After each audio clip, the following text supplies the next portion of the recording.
Well, now I want to turn to Tom Farrell, who, as we all know, is scratch building his total layout.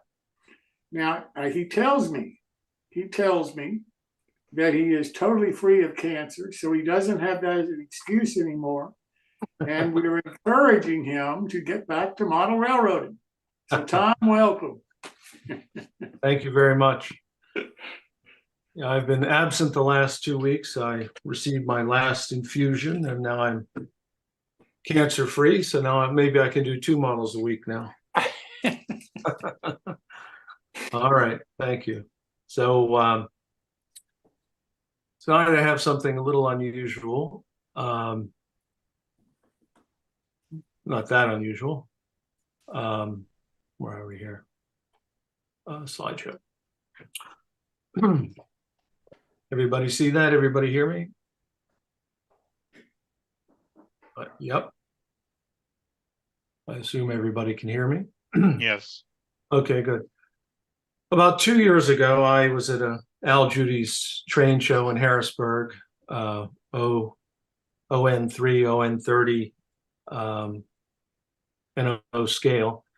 And I saw there was a table of pre-built, scratch-built models.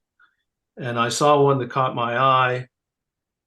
It wasn't quite layout ready, in my opinion. I saw a couple of problems with it, but there were a lot of things I liked about it. And I'm going to show you this evening how I improved. I don't know who made this. Maybe if you're in the audience, go ahead. But this is this evening's Art for Art's sake. And then we'll get into the model there on the left. So this is how it was as purchased from the train show. And I liked a lot of things about this model, and the few things I didn't like, I didn't think were of the same caliber.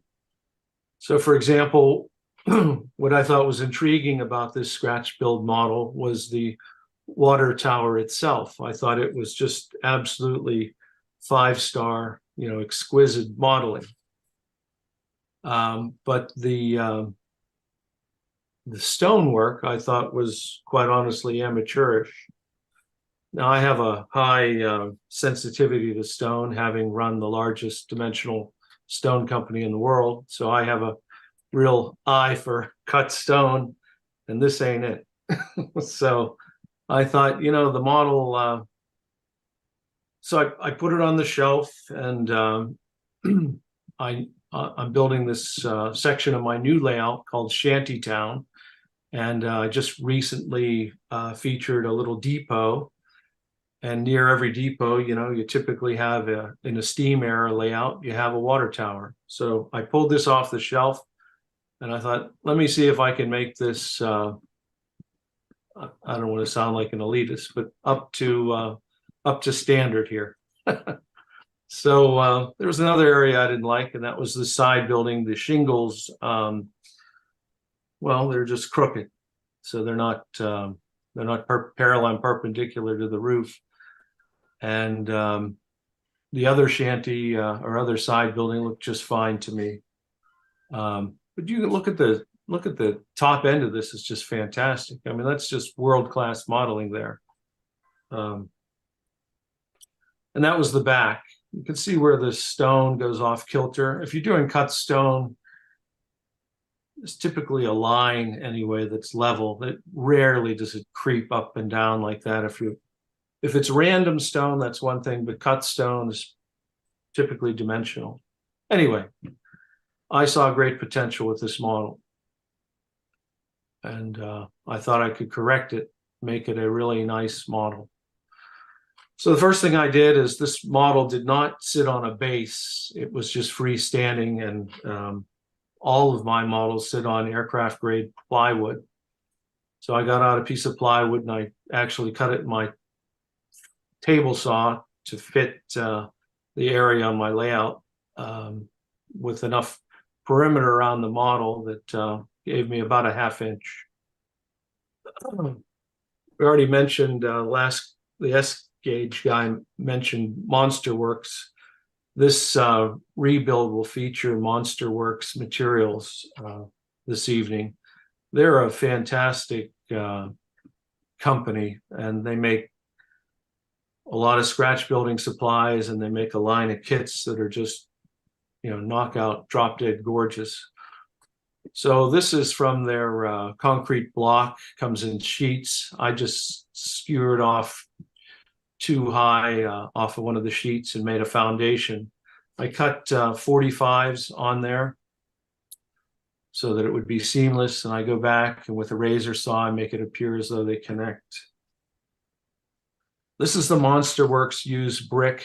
It comes in HO scale, S scale, and O scale. This is O scale, and they have a variety of bricks. I chose a used brick for this.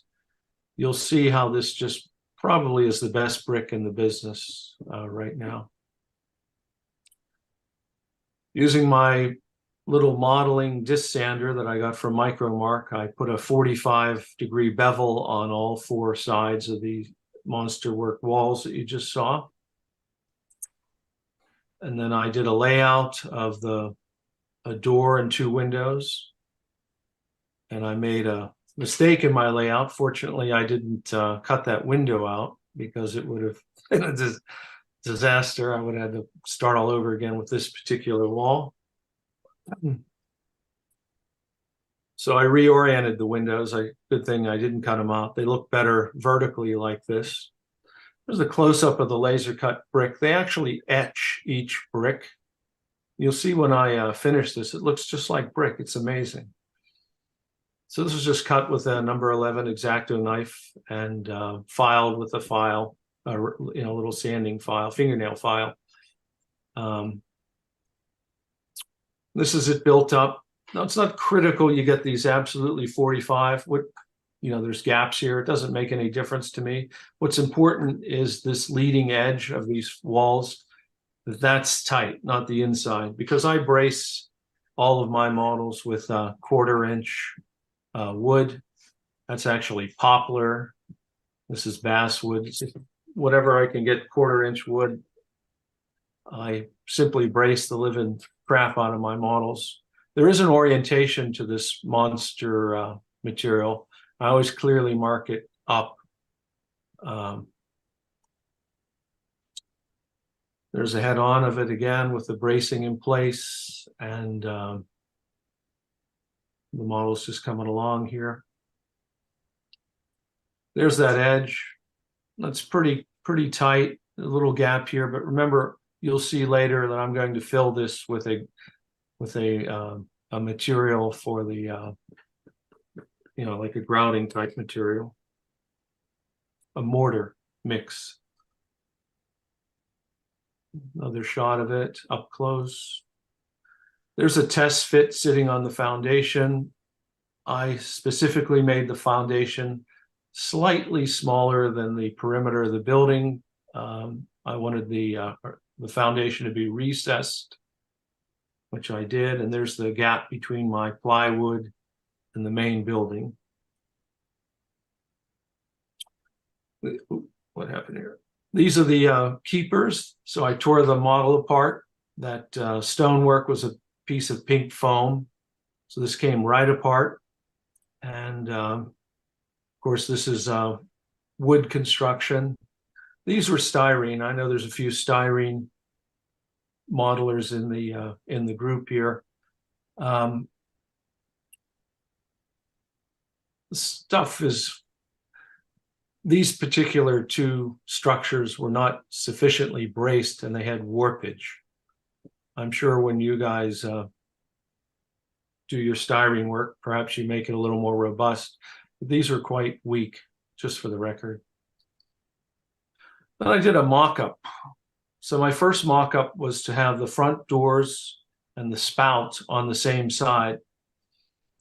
The only problem is that you're not going to see these doors because these face the track, and the location of this model.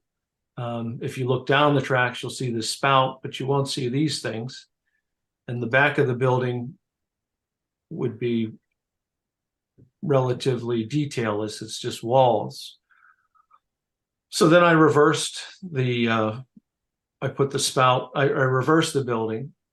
And now the front of the building doesn't have any doors or windows or anything. And the tracks run in front of us here, and then Shantytown's on the other side. So I came to the conclusion that this will be the back of the building. And you'll see these 3 doors and the detail, because this is what you'll see from standing in the aisle looking at the layout. And you really can't, no matter what you do, you can't see the front of this building from not easily from the layout. So you model what you can see. So I decided to go with this mock-up, this plan. These are the paints that I used for the project this evening, and versus dull coat. I use dull coat all through my modeling. I found if you don't spray dull coat in between some of these colors, if you're trying to weather, they dissolve into one another and they get what an artist calls muddy. So I typically will put down a color, and when I'm content that I have sufficient, for example, yellow on there, I'll hit it with dull coat. And then when I put on the weathering materials, let's say I use a black or one of these acrylics, they don't dissolve into the acrylic. So this particular acrylic is the flattest black I've ever found, whether it be an enamel or any kind. It's just an inexpensive craft paint. I use it for all the insides of my buildings that I black out, because I typically don't detail the insides of the buildings. And I use this time, I diluted it with water and used it as a wash. This yellow was the wall color for those little sheds, and the sheds were trimmed out in brown, and the windows and doors were green. So I use this Tamaya paint. I happen to really like this Tamaya colors too. So, and then finally, I made a little weathering wash with Vallejo white and their acrylic resin thinner. You can use water, but what I wanted to do, I just wanted these nice washes, and this acrylic resin makes for a nice wash. So we talked about primers. This Tamaya surface primer is principally for plastic and metal. It's different than an automotive primer. It's much lighter. Automotive primer, although it's inexpensive, is also a filler. And since this thing already, with the exception of my foundation here, since this thing already had a load of paint on it, I didn't want to use conventional automotive primer, because it would just be another heavy layer of paint. So when I just want a light surface primer, I pull out my Tamaya surface primer. And that was the case with these 2 outbuildings, which are styrene. I sprayed right over the roofs because I'm gonna redo the roofs, and I couldn't get this glass out without breaking the window. You'll see how I treated that. But basically, this Tamaya primer is a very light, effective primer.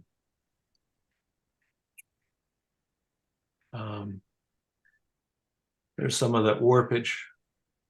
I let it go because it adds to the character of the building.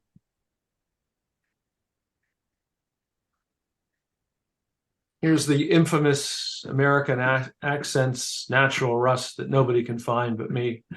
I will, next time I will figure out where I bought this. I believe I got it at Menards, which is a Midwest version of Home Depot and Lowe's. I will confirm that. But I use this for brick too. So I sprayed the model, all 4 sides, with the spray orange rust color, the little can material here. So this is the spray bomb, that's the bright orange. This is a little top coat this is an enamel, and I believe this is an acrylic. So the first thing is you spray the orange on, which is the spray balm, the enamel, let it dry overnight. And then you paint it with the acrylic with a sponge or a brush. There's that corner. There's the model with the acrylic over it. Anybody ever use this Roberts brick mortar formula? I thought I found it in a box and opened it up and it was still viable. It wasn't dried out. I checked online and it still exists. It works very well for mortar. You put it on in like a slurry, and it I dressed these corners first. Then I went in and put it on, and you wipe it off with a damp cloth, off the surface of the bricks. I'll tell you, you're going to see later. I mean, this looks exactly like bricks. This is some of the nicest work I've done, and it really does a nice job. This is the door and the windows for the main blockhouse, the brick building that, and again, these were primed with that Tamaya primer. I like to, like Dennis says, I like to prime everything, otherwise your colors don't come on even. And the primer gives your paint something to stick to. It gives it a bite. Here it is starting to get painted up. This is that brick. I'll have a close-up of that later. These are, again, in the obnoxious state. These are just the base colors. They're not exactly put on with real, a little sloppy at this point, because you'll see I, of course, dress it up. It took several coats to get the yellow on there. Starting to get an idea just how nice that brick looks. You'll see later just how it really comes right out, jumps out at you. There's the other outbuilding. And the difference between this and the finished model is dramatic, but these are the base colors. I blacked out these windows. I had to go back and touch that up, but I blacked them out and pulled that one off too. There's that brick. I had to put a couple layers on there. That's really coming along there. I mean, doesn't that look like brick? I mean, that looks like amazing material, this Monster Works. I mean, that's about as good as it gets in the modeling world. It's not me, it's Monster Works. There I've painted the inside of the building black with that acrylic paint. I've blacked it out because I don't intend to show any detail in there. I ordered these Bar Mills O-scale coastal brown shingles. There used to be a company called Paper Creek. They made the best shingles I've ever seen. These are close. And I put them on one of those outbuildings over that, the ones that I could see it underneath there. They weren't on there parallel and perpendicular, obviously mine are.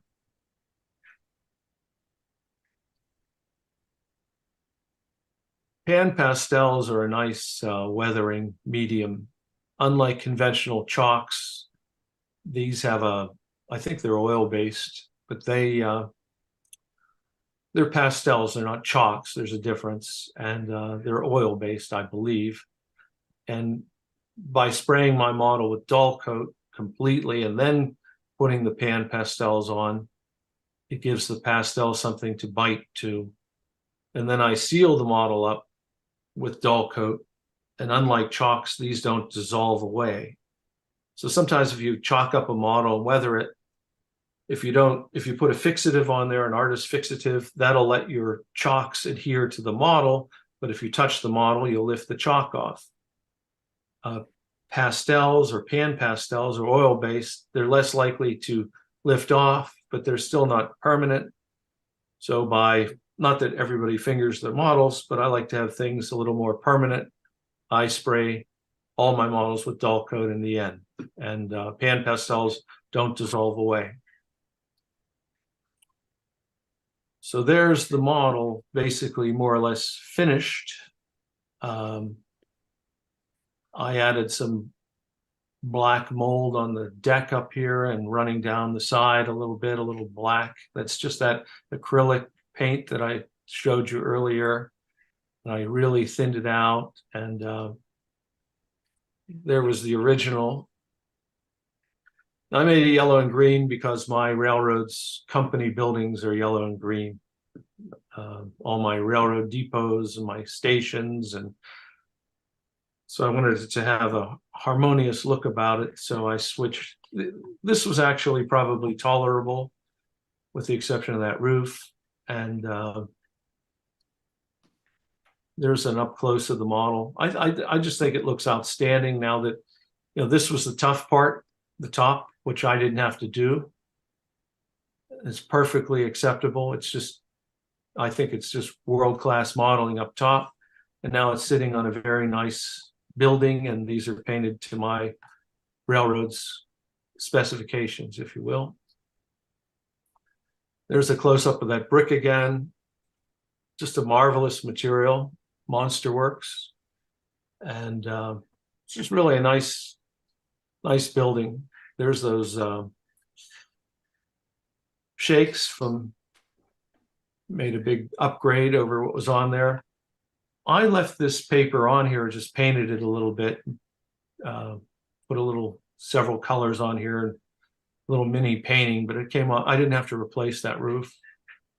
And then I used that black acrylic paint just to weather this a little bit more.